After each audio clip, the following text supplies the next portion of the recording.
Hello YouTube, it is Toy Adventures here again with another figure review. And today we're taking a look at the Jurassic World Dino Trackers Hunt and Chomp Tyrannosaurus Rex. Now look at this, a Mattel T-Rex. Whoa, we've never gotten those before. Yeah, I know, it's another T-Rex from Mattel, but this one I actually decided to buy. Now I usually skip a lot of the Rexes. I mean, you wouldn't tell because of how many T-Rex reviews I have, but believe it or not, that's about maybe 50% of the Mattel T-Rexes there are. I've only reviewed about maybe 50% of them.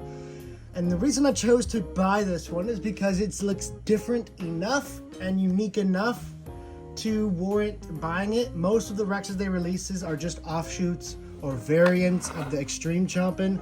So this, what I originally thought it is different enough to warrant it being a new figure with new gimmicks. You know, it's not the Extreme Chompin' anymore. While it may use the Extreme Chompin' body mold, I think there is enough new here to go on. So I decided to get it. You know, I usually tend to only get the new molds for Rexes, so I have all the molds, but all the different repaints I do not care for. Listen, I'm a huge T-Rex fan. T-Rex is, ironically enough, my favorite dinosaur of all time. I know I'm pretty basic, but it's true.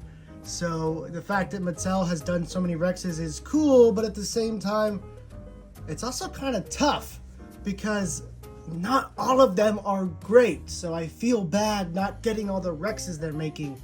I mean, it feels so strange to look at a Jurassic Park T-Rex toy and say, nah, I'll skip it. It's just so unnatural. It goes against my human being fiber. My fiber as a human being, just not picking up a Jurassic Park T-Rex. So that's why I'm pretty lenient with these Rexes. It just needs a little bit to make it unique for me to be like, okay, I'll get you T-Rex. So that's what this T-Rex did, and now we're going to take a look at it. First, of course, we're going to take a look at the box. So according to this box, this is a desert Rex meant to be played with in the desert, considering the little icon there is the cactus and the background is some kind of arid, rocky area. Honestly, looks a lot like where I live, down here in the deserts of Southern California. So really cool. Obviously, if you live around me, this would be the perfect T-Rex toy to play with when it's not 100+ degrees outside, of course.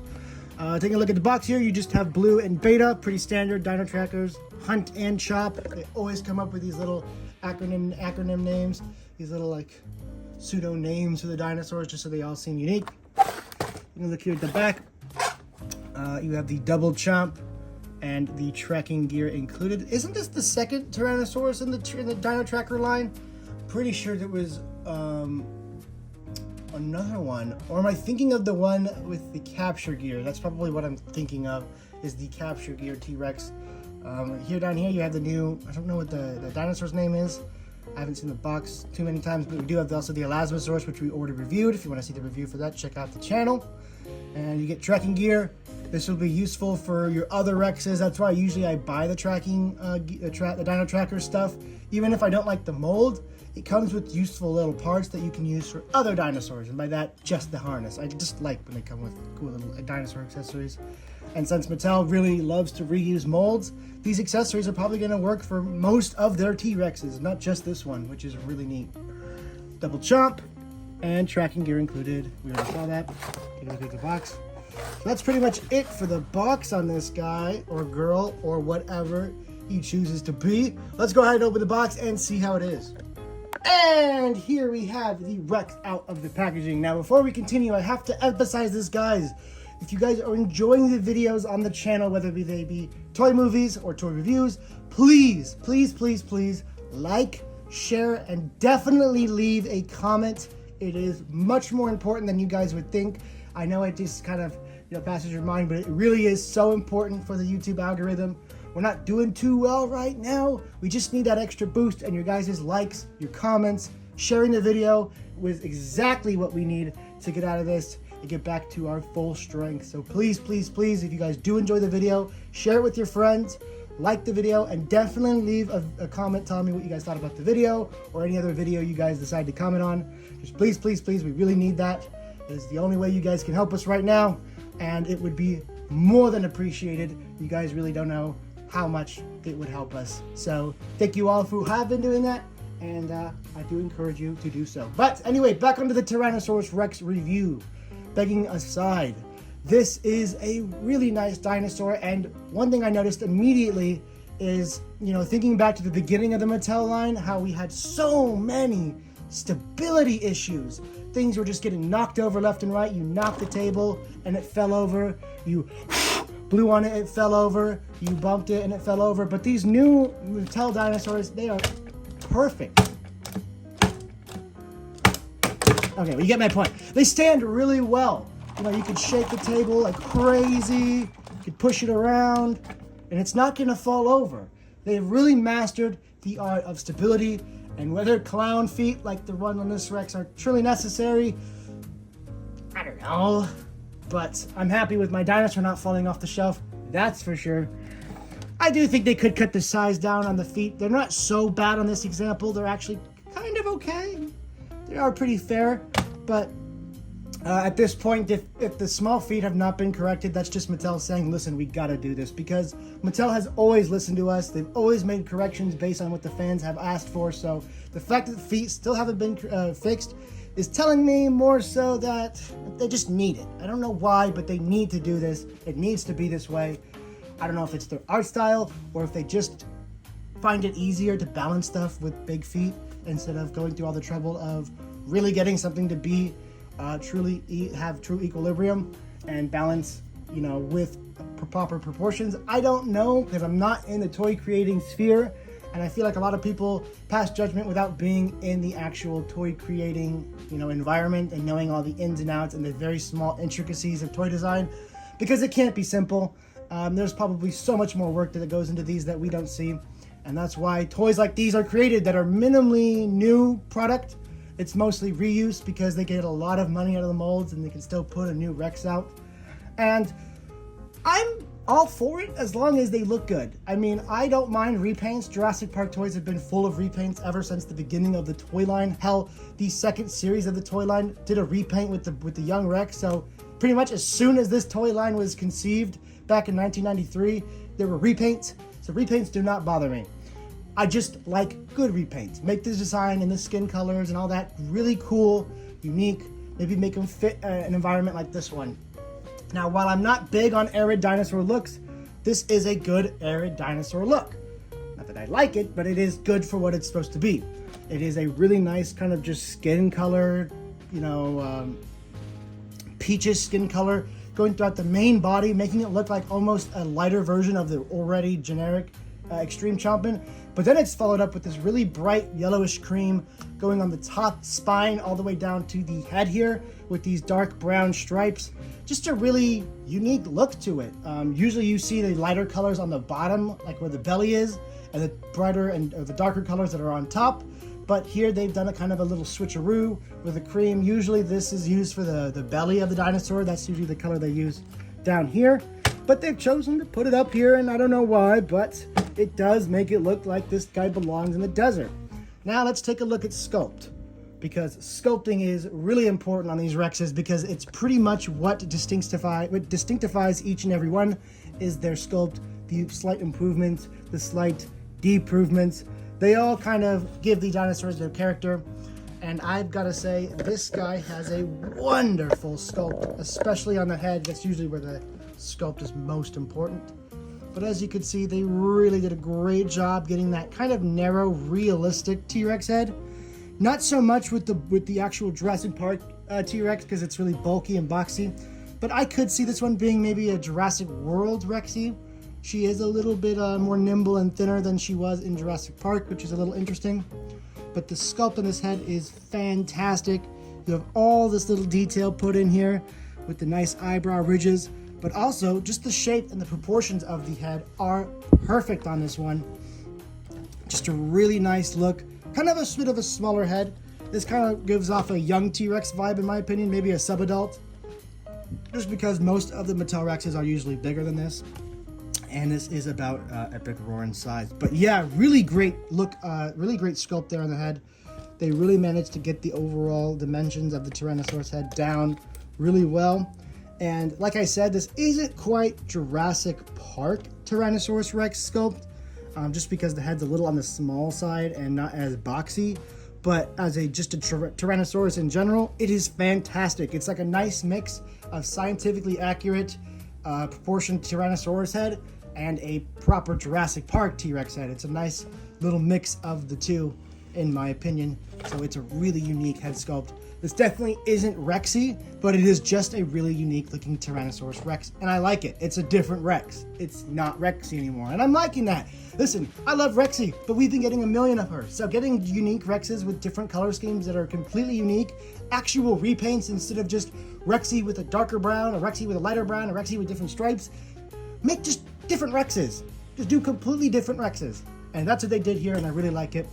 And it makes this T-Rex feel more special because it's just its own Rex, so it's its own, proportions and sculpt just added to the fact that it's its own unique creature with its own unique DNA.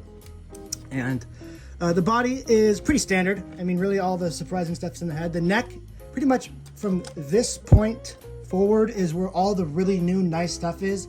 The neck and the head. I think the neck goes great with the head. It kind of leads into it perfectly. It looks really anatomically satisfying.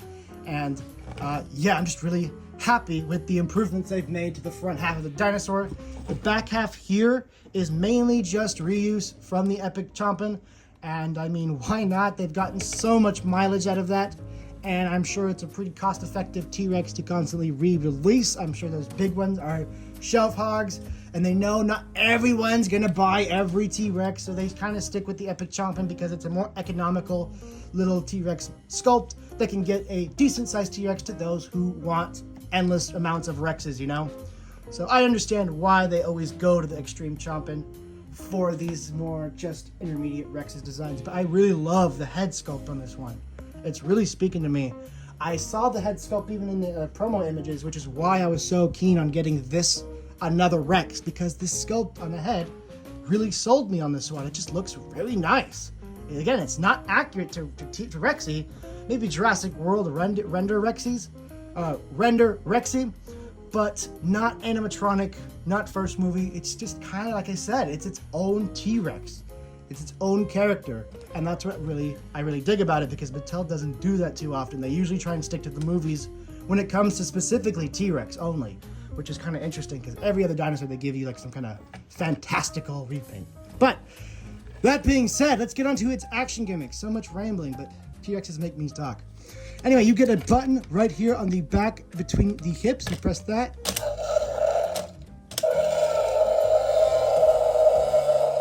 So obviously the sounds are perfect. Those are Rex sounds, not hard to get. And it seems like no matter depending on how you press the button, if I press it lightly, he just kind of does like a little chomp. But if I press it fully in, it does the whole head rotation with the snap. And if you press it slowly, fully in, you get two different chomps. So one big chomp, one little chomp, two little chomps, one big chomp, one little chomp, two little chomps, one big chomp. So that's pretty much the extent of the action gimmicks on this, which is nice. I like it's kind of cool that it's just one button, and depending on how you press it, you get different action features. It's just kind of like the Bull Rex, where depending on how hard you press the button in, it would play like the growling or the chewing or the roaring or whatnot. I like action gimmicks that are really unique in that way, where it's just one button, but depending on how you press it, it'll do different things. So really, really cool. Now we're getting on to its other action gimmick, its little tracking gear. It's just like this little harness. I'm guessing that's the camera right there. And you just slip it on his face, I assume. It might be a little tough because it is rubber, so it has a lot of traction. Of course, you can always unbuckle it, but that's just extra time. And there's really no paint I'm worried about scraping here because this is all just printed on. But we just tighten a little harness on his neck. And there we go. There is your tracking gear. It just has a nice little eye slit for him. He kind of looks like Khan from Star Trek almost. Or Drax, I think his name is. Drax. Just a nice cyborg looking T-Rex, some kind of almost Dino Rider stuff. I mean, come on, just give us the saddle at this point. For real. But it is neat. It is a cool little part. And at the end, when we do comparisons to other Rexes, I'll see if this can fit on a similar Rex. I'm going to use the Retro Collection Red Rex to try it out to kind of give you an idea if this can be used on other Rexes. I'm pretty sure it can be. But speaking of comparisons, that's pretty much where we are at now, because articulation-wise, this is the same as any other epic roaring Rex. Arms and legs, pretty much. And then the head has its action gimmick. So that's pretty much it for the Rex. Before I give it its score, let's go ahead and do size comparisons. All right, time for some size comparisons. We're not going to do too much, but we are going to get enough to get the idea across. Of course, we always got to compare him to your standard Mattel human being. Here he is with the Ian Malcolm. I'll get a bit of a farther shot there so you guys can get a better look. So he's pretty intermediate. Here he is with one of the... I use this Rex right here because it's one of Mattel's bigger Rexes. And as you can see, it's not quite as tall and definitely not as bulky or as long, but it actually does scale in quite nicely. I do think it looks quite nice. You can tell the size difference in the head alone, which is what I meant, how it's not quite as big or boxy, but still looks really nice. And then for a more intermediate size, I really like this one, the Red Rex. These two are about equals. The Red Rex just kind of naturally stands at a lower angle, so it looks a little smaller, but these are just about the same size in terms of just overall build. So really cool there. Of course, we got to try it out, but since the Red Rex is rubber, I'm just gonna strap it on to make it proper, because it's gonna be really rough without it. And let's see, can the Red Rex accept it? If the Red Rex can accept it with its rubber frame, that means any of the Rexes that are in this size scale, mainly just epic roarings, can take it as well. Oh, I'm having a little bit of trouble.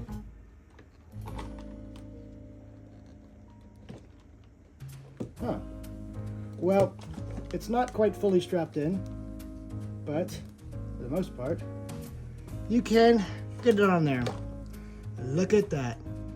It actually looks pretty cool with the Kenner, with all the gear that the Kenner figures came with, or the Kenner inspired figures came with.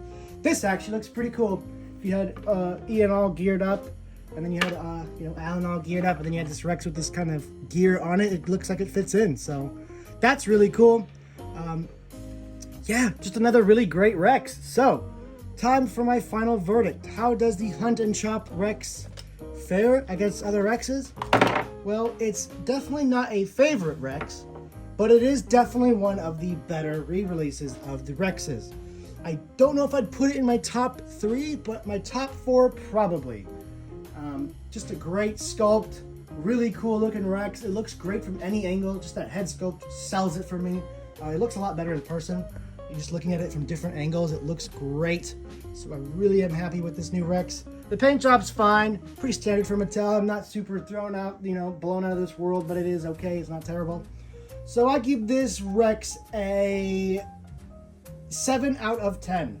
It is definitely worth getting if you're a Rex enthusiast, but if you've gotten all the other Rexes and you're burnt out on them, you can skip it. There's nothing here that's saying that's like absolutely must have. If you already have a Rex and you maybe can't afford all of them, don't get it. This is only for the collectors and those who love Rexes, because if you already have a Rex and you really want to get something else, then I wouldn't suggest you need this. This is just for Rex fanboys, or if you just got into the Mattel line, you maybe don't have a Rex yet. This is a great Rex to start with. I still personally say get the Red Rex if you're going to go for one Rex in the toy line, just because it is the best toy out of all of them. I'm always going to stand by the Red Rex, but this one's still nice, cool gimmicks, cool accessories, and cool sculpt. So that is it for the Hunt and Chop T-Rex. I want to thank you guys all so much for watching. Again, I have to say this one more time. Please, please, please, can you guys like, share, and comment? It really helps get these videos into the algorithm. It helps us get more views, get more subscribers, and get noticed better, because things have been a little slow around here lately. I don't know if you guys have noticed the views, but the algorithm has really been screwing with us, and we don't know what to do. All we guys know is that you guys can help us by just commenting and sharing the video. That's all you guys really need to do. Like it, just to help it get up in there, and that will really help us get back to where we need to be. So Thank you guys so much for everything. This has been Toy Adventures, and I'll be signing out and catching you guys next time. Peace!